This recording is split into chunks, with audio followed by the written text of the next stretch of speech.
রয়েছি রংপুর নগরীর যে মাহিমগঞ্জ শরিয়তল বাজার এলাকায়। আপনাদেরকে জানিয়ে রাখি যে এখানে রংপুর যে 4 পীরগাছা যে কাউনিয়া আসনটি রয়েছে, এই আসনে কিন্তু জাতীয় পার্টির প্রার্থীকে এখানে কিন্তু আসলে হেনস্থার অভিযোগ উঠেছে এনসিপি এবং জামাতের আসলে কর্মী সমর্থকদের বিরুদ্ধে।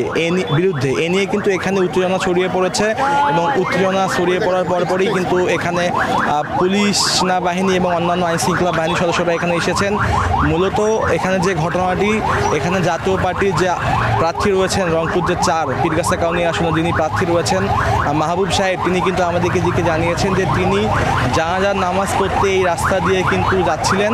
প্রতিমধ্যে তাকে কিন্তু এনসিপি এবং জামায়াতের সমর্থকরা তাকে কিন্তু এখানে আটক করে তার গাড়ির চাবি নিয়ে যায়, তাকে বলে যে তিনি নাকি ভোট কিনছেন, এমন অভিযোগ করে তাকে হেনস্থা করে। তারপরে তার ভাষ্য মতো যে এখানে কিন্তু তার যে সমর্থকরা রয়েছেন তাদেরকে কিন্তু সবাইকে কিন্তু অবরুদ্ধ করেন। অবরুদ্ধ করার পরেই কিন্তু এনসিপি এবং জামাতের সমর্থক যারা ছিলেন তারা কিন্তু পালিয়ে যায়। তাদের মধ্যে দুজনকে এখানে কিন্তু আটক রাখা হয়েছিল। পরবর্তীতে এখানে কিন্তু পুলিশ সেনাবাহিনী এসে তাদেরকে কিন্তু পুলিশ হেফাজতে কিন্তু থানায় নিয়ে যায়।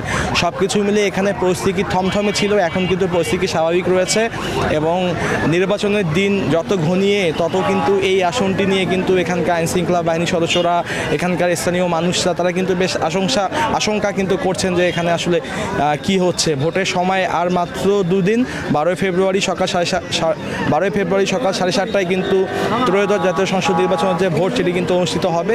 এই ভোটের আগেই কিন্তু এই উত্তেজনা। এখন পরিস্থিতি একদম স্বাভাবিক, পরবর্তীতে কোনো কিছু ঘটলে আমরা আবারও আপনাদের সঙ্গে যুক্ত হব।